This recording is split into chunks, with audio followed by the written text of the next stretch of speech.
Good morning, dear students. Today we are going to study about the chapter number 11 for class 12th, alcohol, phenols and ethers, right?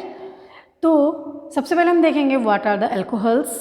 आप लोगों ने पढ़ ही चुके हैं कि जब कभी भी एल्केन्स में से यानी कि जैसे कि हम देखते हैं CH3, CH2, CH3 इसमें से वन हाइड्रोजन रिमूव करके और OH ऐड कर दिया जाता है तो वो क्या कहलाता है अल्कोहल, राइट। इसमें से हमने वन हाइड्रोजन रिमूव किया और क्या जोड़ा OH, तो ये क्या बन गया अल्कोहल, राइट।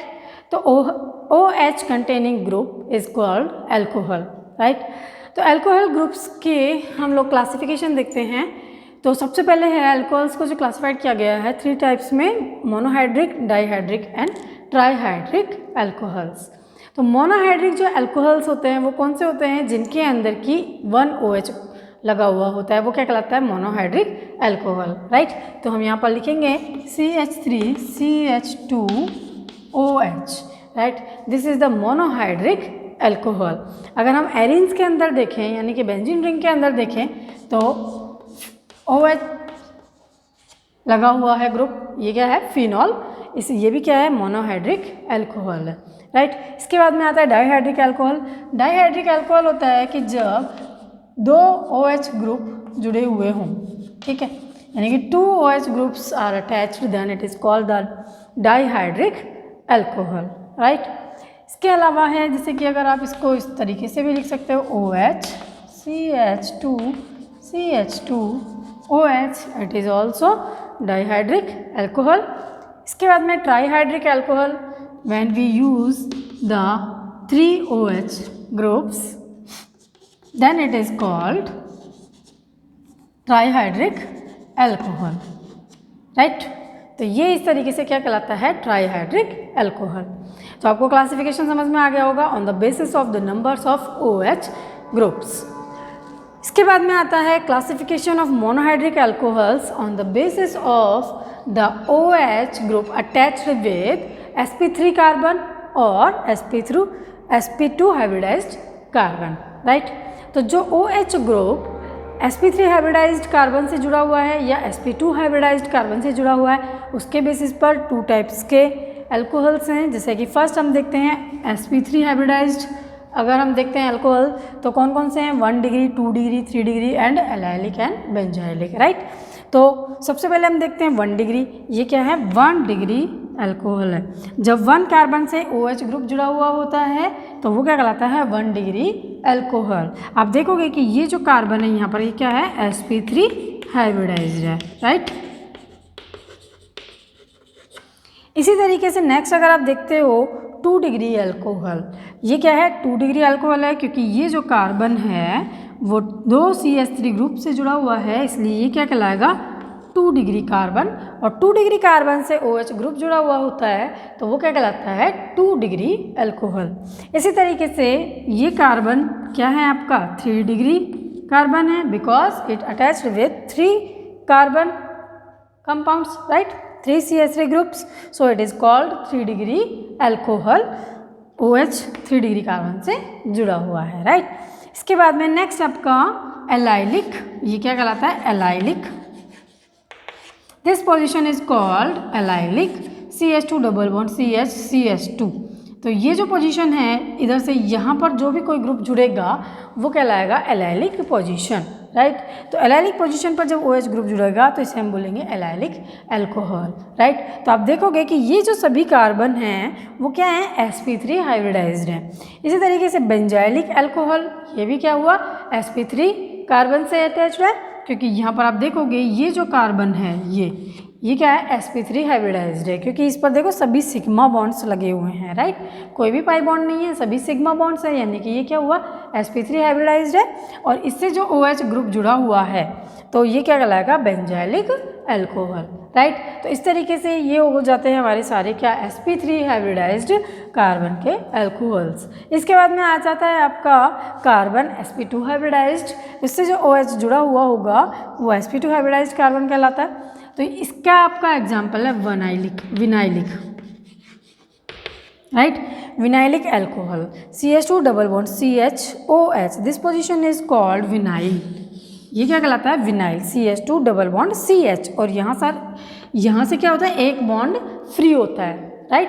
तो बच्चों आप ये ध्यान रखना कि जब कभी भी आपको ये पोजीशन मिलती है CH2 डबल बॉन्ड CH और फिर ये बॉन्ड फ्री है, तो ये क्या कहलाता है? हमेशा वाइनिल कहलाता है, राइट? और जबकि ये क्या कहलाता है? एलिल कहलाता है।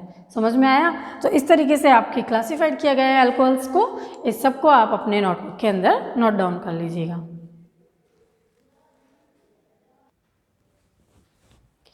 हो गया बच्चों? तो अब आगे हम चलते हैं नोमेनक्लेचर पर। तो आप देखोगे जब हम नोमेनक्लेचर करते हैं अल्कोहल्स, फिनॉल्स एंड ईथर्स का, तो आप लोग 11th क्लास में सभी बच्चे पढ़ चुके हो अच्छे से नोमेनक्लेचर। अभी हम यहाँ पर देखेंगे कि किस तरीके से हमें नोमेनक्लेचर करना है अल्कोहल्स का। तो अल्कोहल जहाँ पर OH ग्रुप लगा हुआ है, हमें वहीं से नंबरिंग करनी होती है, राइट? और हमें सबसे पहले क्या करना होता है? लॉन्गेस्ट चेन सेलेक्ट करना होता है। उसके बाद में हमें नंबरिंग करनी होती है, और उसके बाद में हमें जब नाम लिखते हैं तो हमें क्या करना होता है? जो फंक्शनल ग्रुप है उसका सफिक्स काम में लेना होता है, राइट? तो हम यहाँ पर किस तरीके से करेंगे? ये क्या है आपका? इथेनॉल। क्या है ये? इथेनॉल, क्योंकि ये 2 कार्बन है तो इसलिए इसका नाम क्या होगा? Ethanol, right? इसके बाद में आप यहाँ पे देखोगे CH3 CHOH CH2 CH3, right? तो इधर से हम नंबरिंग या तो यहाँ से करें या फिर यहाँ से करें, लेकिन हमें ये देखना है कि जिसको लोएस्ट नंबर मिलता है हमें नंबरिंग वहाँ से करनी है, इसलिए हम नंबरिंग यहाँ से स्टार्ट करेंगे 1 2 3 4, राइट? और जब हम नंबरिंग करते हैं तो उसके बाद में हम जब नाम लिखेंगे तो क्या लिखेंगे? 2-ब्यूटेनॉल, राइट? क्योंकि ये 4 कार्बन की स्पीसीज है इसलिए क्या हुआ? ब्यूटेन। और OH का जो सफिक्स हमें काम में लेना है, ओल किसका नंबर के कार्बन पर है? 2 नंबर के कार्बन पर है, इसलिए हम इसको लिखेंगे 2-ब्यूटेनॉल, राइट? 2-ब्यूटेनॉल। इसके बाद में नेक्स्ट है, जैसे कि अगर इस तरीके से हमें कोई ब्रांच होती है, इसमें क्या हो रही है? ब्रांचिंग भी हो रही है। अब इस कंडीशन में हमें क्या करना है कि लॉन्गेस्ट चेन सेलेक्ट करनी है, तो लॉन्गेस्ट चेन हमारे लिए यही है, राइट? और इसके बाद में हम देखेंगे कि जो नंबरिंग करनी होती है हमें कहाँ से करनी है? जहाँ से फंक्शनल ग्रुप को लोएस्ट नंबर मिले, ओके? तो हमारे पास यहाँ पे सब्स्टिट्यूएंट है CH3 और यहाँ पर क्या है? OH है। दोनों को ही इक्वल नंबर मिल रहा है। इस कंडीशन में हमें फंक्शनल ग्रुप को ही प्रायोरिटी देनी है, 1 2 3 एंड 4, राइट? और इस तरीके से हम जो नाम लिखेंगे वो क्या लिखेंगे? यहाँ पे 3-मेथाइल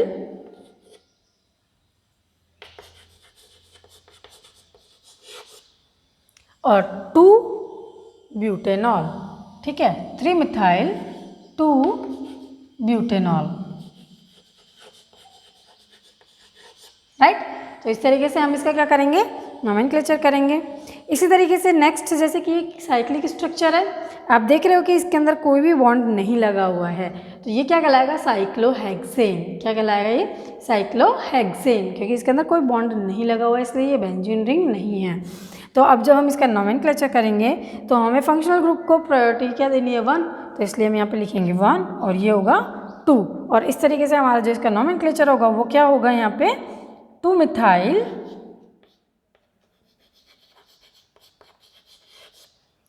2-मिथाइल साइक्लोहेक्सेनॉल,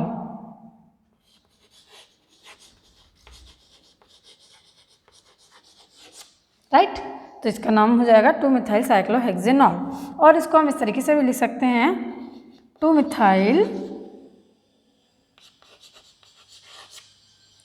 1-ऑल साइक्लोहेक्सेन, राइट? तो इस तरीके से में भी हम इसका क्या कर सकते हैं? नोमेनक्लेचर कर सकते हैं। इसके बाद में आता है नेक्स्ट फिनॉल्स। फिनॉल्स का जब हम नोमेनक्लेचर करते हैं तो आपको देखना है कि ये क्या है? फिनॉल है। बेंजीन रिंग पर जब OH ग्रुप जुड़ा हुआ होता है तो ये क्या कहलाता है? फिनॉल कहलाता है, राइट? तो ये क्या है? फिनॉल। इसके बाद में ये आपके पास में जो स्ट्रक्चर है इसका कॉमन नेम भी होता है और साथ में हम इनका IUPAC नोमेनक्लेचर भी करते हैं। तो इसका कॉमन नेम क्या है? ऑर्थोक्रिसॉल। क्या है? ऑर्थोक्रिसॉल। CH3 और OH ग्रुप जब बेंजीन रिंग के अंदर जुड़ा हुआ होता है वो कहलाता है क्रिसॉल, और इन दोनों के बीच में कौन सी पोजीशन बन रही है? ऑर्थो पोजीशन, इसलिए हम इसको बोलेंगे ऑर्थोक्रिसॉल। ये 1 और ये 2, हम यहाँ पे लिखेंगे 1 नंबर पे क्या है, ऑर्थोक्रिसॉल, राइट। तो ये क्या है, ऑर्थोक्रिसॉल, ये इसका कॉमन नेम है। लेकिन अगर हम इसका नोमेनक्लेचर करेंगे IUPAC के अकॉर्डिंग, तो IUPAC के अकॉर्डिंग हमें नोमेनक्लेचर करने के लिए देखना होगा कि OH ग्रुप को फर्स्ट नंबर मिलेगा, तो हम यहाँ से नंबरिंग करेंगे 1 and 2 और हम इसका नाम लिखेंगे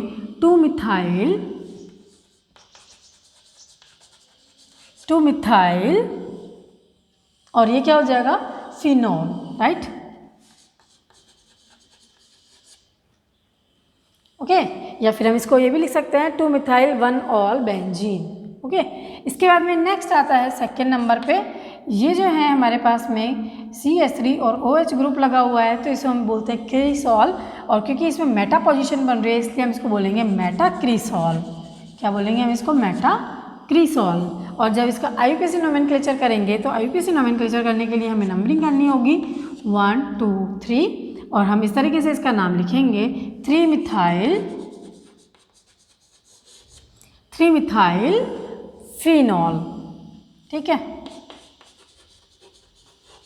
और इसके साथ में हम इसको ये भी लिख सकते हैं 3-मिथाइल 1-ऑल बेंजीन, ठीक है। ये भी हम इसका नाम लिख सकते हैं। तो ये क्या हो गया इनका IUPAC नाम। इसके बाद में नेक्स्ट आपके पास में आता है when 2 OH groups are present at the benzene ring. तो क्या होगा, जब 2 OH ग्रुप प्रेजेंट होंगे बेंजीन रिंग में, तो इसका जो कॉमन नेम होगा वो क्या है, कैटेकॉल।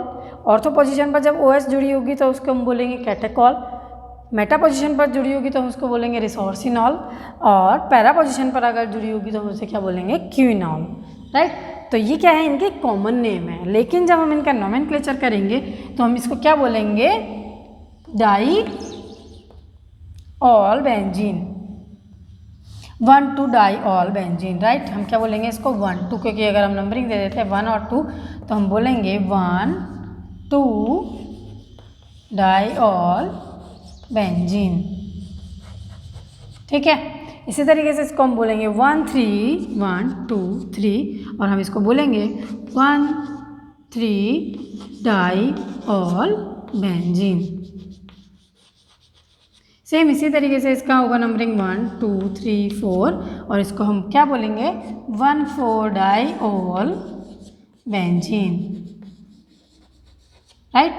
तो ये क्या हो गया इसका IUPAC नेम, समझ में आया। तो बच्चों आपको ये चीज़ ध्यान रखनी है कि ये इनके क्या है कॉमन नेम है, ठीक है। कभी कभी एग्जाम्स में या कॉम्पिटिशन्स में आपसे कॉमन नेम पूछ लिए जाते हैं, ठीक है। तो हमें कुछ ऐसे कंपाउंड्स याद होने चाहिए जिनके कि हमें उनके कॉमन नेम पता हों, ओके। तो ये इनके कॉमन नेम है और ये इनके क्या है IUPAC नेम, राइट। इसके बाद में आ जाता है आपका ईथर्स। जो जब ईथर्स की बात करते हैं तो ईथर के लिए वैसे हम क्या बोलते हैं एथिल मैथिल ईथर या डाई एथिल ईथर। तो ईथर जब काम में लेते हैं तो वो क्या कहलाता है कॉमन नेम, राइट। लेकिन जब हम इनका IUPAC नोमेनक्लेचर करते हैं तो हमें क्या करना होता है, तो आप देखोगे कि जो स्मॉलर चेन है ये क्या है स्मॉलर चेन है और ये क्या है लार्ज चेन है, राइट। तो जो स्मॉलर चेन है वो ऑक्सीजन के साथ चली जाएगी और उसको हम बोलेंगे मेथॉक्सी।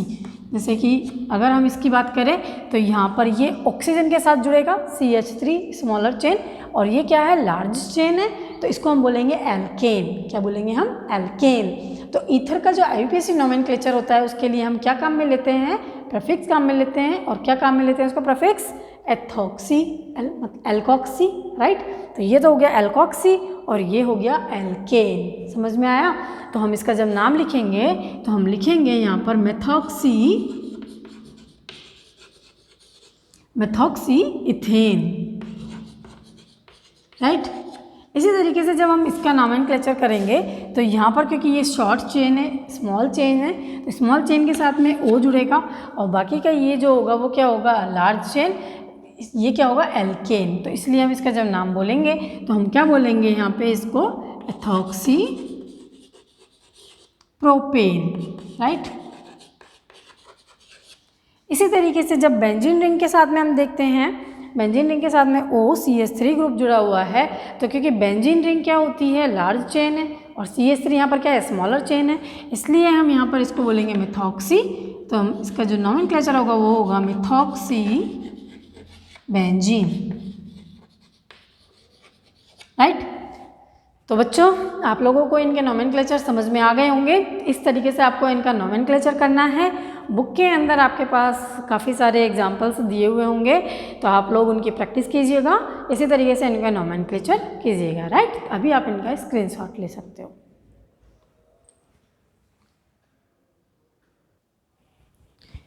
That's it.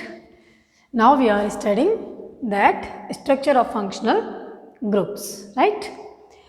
तो आप देखोगे कि ये this is the alcohol and this is phenol methanol CH3OH, right. तो जब हम स्ट्रक्चर देखते हैं मिथेनॉल की यानी कि अल्कोहल की, तो आप देखोगे कि मिथेनॉल के अंदर क्या होता है, ये जो कार्बन है और ये जो ऑक्सीजन है, कार्बन और ऑक्सीजन के बीच में क्या है, sp3 हाइब्रिडाइजेशन है, क्योंकि ये कार्बन है वो भी क्या sp3 हाइब्रिडाइज्ड है। आप देख रहे हो यहाँ पर कार्बन के साथ में 4 क्या है, सिग्मा बॉन्ड्स है, ओके। तो ये क्या है, sp3 हाइब्रिडाइज्ड है, और साथ ही साथ ये ऑक्सीजन भी यहाँ पर क्या है, sp3 हाइब्रिडाइज्ड है, राइट। तो यहाँ पर CH3OH के बीच में जो एंगल बन रहा है वो कितना बन रहा है, 108 डिग्री 9 मिनट, राइट। और ये जो क्या बना रहे हैं, सिग्मा बॉन्ड्स बना रहे हैं, और 142 इसकी क्या है, लेंथ है। कार्बन और ऑक्सीजन के बीच में जो बॉन्ड बन रहा है उसकी लेंथ क्या है, 142 पिकोमीटर, राइट। इसके बाद में आता है आपका कि OH, जो O और H बॉन्ड बन रहा है उसके बीच में भी क्या है, सिग्मा बॉन्ड है, और ये क्या है, sp3 और S हाइब्रिडाइज्ड है, क्योंकि ऑक्सीजन क्या है यहाँ पर sp3 हाइब्रिडाइज्ड है, और हाइड्रोजन क्या है यहाँ पर S ऑर्बिटल का है, राइट। तो इस तरीके से ये आपकी क्या हो गई, मिथेनॉल की स्ट्रक्चर हो गई है। और इसके बाद में आता है आपकी फिनॉल की स्ट्रक्चर। आप देखोगे यहाँ पे कि बेंजीन रिंग के साथ में OH ग्रुप जुड़ा हुआ है, और क्योंकि बेंजीन रिंग में यहाँ पर क्या है, डबल बॉन्ड है, राइट। तो ये जो कार्बन है जो कि O से जुड़ा हुआ है, ऑक्सीजन से जुड़ा हुआ है, आप देखोगे इसके अंदर कि ये और ये सिग्मा बॉन्ड है, बट यहाँ पर उसके पास में क्या है, पाई बॉन्ड है, इसीलिए ये कौन सा हाइब्रिडाइजेशन शो करेगा, sp2 हाइब्रिडाइजेशन शो करेगा। तो ये जो कार्बन है वो sp2 हाइब्रिडाइज्ड है, और जो ऑक्सीजन है वो क्या है, sp3 हाइब्रिडाइज्ड है। तो आपको ये याद रखना होगा कि इस कार्बन और ऑक्सीजन के बीच की जो बॉन्ड लेंथ है वो कितनी है, 136 पिकोमीटर, राइट। तो आप देखोगे कि इस कार्बन और ऑक्सीजन के बीच की जो लेंथ है वो है 142, यानी कि मिथेनॉल की जो बॉन्ड लेंथ है वो ज़्यादा है देन फिनॉल के बॉन्ड लेंथ से। और साथ ही साथ ये भी रीज़न है कि फिनॉल के अंदर क्या होता है, रेजोनेटिंग स्ट्रक्चर बनती है, और रेजोनेटिंग स्ट्रक्चर बनने की वजह से यहाँ पर क्या आता है, पार्शियल डबल बॉन्ड आ जाता है, राइट। ये क्या आ जाता है, पार्शियली डबल बॉन्ड। तो पार्शियल डबल बॉन्ड आने की वजह से भी इसका साइज़ है वो क्या हो जाता है, छोटा हो जाता है, ठीक है। तो इस तरीके से ये जो कार्बन और ऑक्सीजन के बीच में जो बॉन्ड बना हुआ है sp2 और sp3 हाइब्रिडाइज्ड है, और साथ ही साथ इसकी जो बॉन्ड लेंथ है वो कितनी है, 136। और यही रीज़न है कि मिथेनॉल का कार्बन और ऑक्सीजन के बीच का बॉन्ड ब्रेक करना ईजी है देन फिनॉल के कार्बन और ऑक्सीजन के बॉन्ड को ब्रेक करने से ज़्यादा, राइट। तो ये आपके हो गए स्ट्रक्चर्स, ओके। इसके बाद में हम देखते हैं फिजिकल प्रॉपर्टीज़। तो आप देखोगे कि जो फिजिकल प्रॉपर्टीज़ की अगर हम बात करते हैं अल्कोहल्स की, तो क्या होता है, फिजिकल स्टेट लोअर अल्कोहल्स जो होते हैं वो कैसे होते हैं, कलरलेस होते हैं, लिक्विड्स होते हैं, और डिस्टिंक्ट स्मेल होती है, यानी कि कुछ अलग से उनकी क्या होती है, स्मेल होती है, जो लोअर अल्कोहल्स होते हैं, राइट। लगभग 4 carbon 5 carbon maximum only 4 carbon तक। इसके ऊपर जैसे जाओगे तो कैसा हो जाएगा, वो कलरलेस, ऑर्डरलेस, और धीरे धीरे वो क्या होता जाएगा, सॉलिड स्टेट होती जाएगी। इसके बाद में आ जाता है बॉइलिंग पॉइंट। तो अल्कोहल्स की जब हम बॉइलिंग पॉइंट की बात करते हैं तो जैसे जैसे कार्बन चेन बढ़ती जाती है, यानी कि साइज़ इंक्रीज होता जाता है। तो आपको पता है कि जब कार्बन चेन इंक्रीज होती है या साइज़ इंक्रीज होता है तो क्या होता है, उसका वेट बढ़ता है, या फिर अपन कहते हैं कि मॉलिक्यूलर मास इंक्रीज होता है। तो जब मॉलिक्यूलर मास इंक्रीज होता है तो उसका बॉइलिंग पॉइंट भी साथ साथ में क्या होता है, इंक्रीज होता जाता है, कि जैसे जैसे कार्बन चेन लॉन्ग होती जाएगी वैसे वैसे बॉइलिंग पॉइंट भी उसका क्या होता जाएगा, इंक्रीज होता जाएगा। साथ ही में ब्रांचिंग इंक्रीज होने पर बॉइलिंग पॉइंट डिक्रीज होता है। ब्रांचिंग इंक्रीज होने पर बॉइलिंग पॉइंट डिक्रीज क्यों होता है? क्योंकि बॉइलिंग जैसे जैसे ब्रांचिंग होती है वैसे वैसे सरफेस एरिया क्या हो जाता है? कम हो जाता है।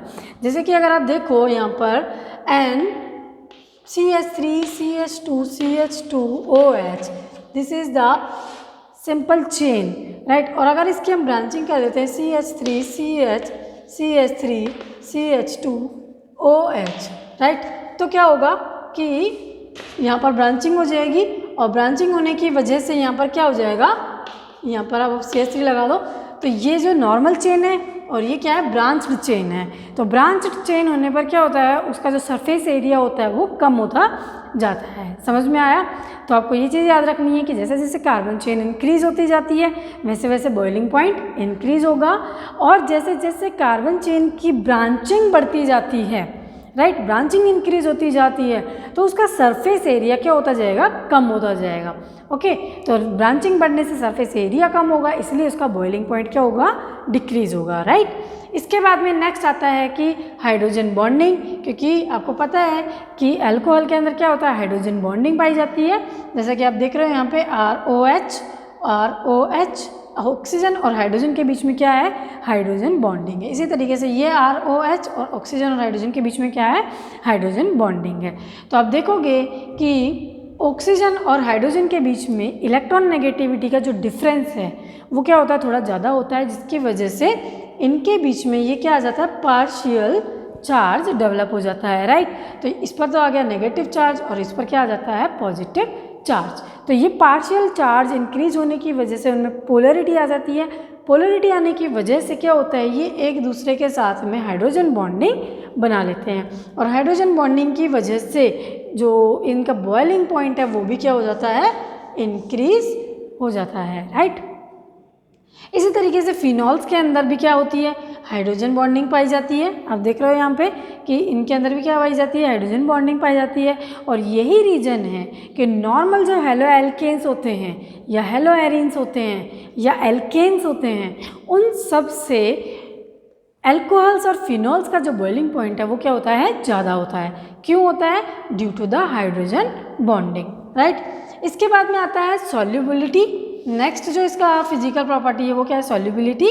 तो सॉल्युबिलिटी का मतलब क्या है कि जो अल्कोहल है या फिनॉल है वो वाटर के अंदर कितना सॉल्युबल है, राइट। अब क्योंकि अल्कोहल के अंदर क्या होता है? हाइड्रोजन बॉन्डिंग पाई जाती है, और इसी तरीके से क्योंकि वाटर भी क्या है? पोलर है, राइट।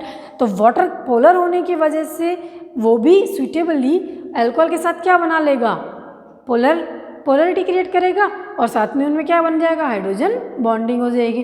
तो आप देखोगे कि सॉल्युबिलिटी जो होती है वो लोअर कार्बन तक के जो चेन होती है उनके लिए तो सॉल्युबिलिटी ज़्यादा होती है, बट जैसे जैसे कार्बन चेन इंक्रीज होती जाती है वैसे वैसे सॉल्युबिलिटी यहाँ पर क्या होती जाएगी? डिक्रीज होती जाएगी। ऐसा क्यों होता है कि कार्बन चेन इंक्रीज होने पर सॉल्युबिलिटी डिक्रीज होती है?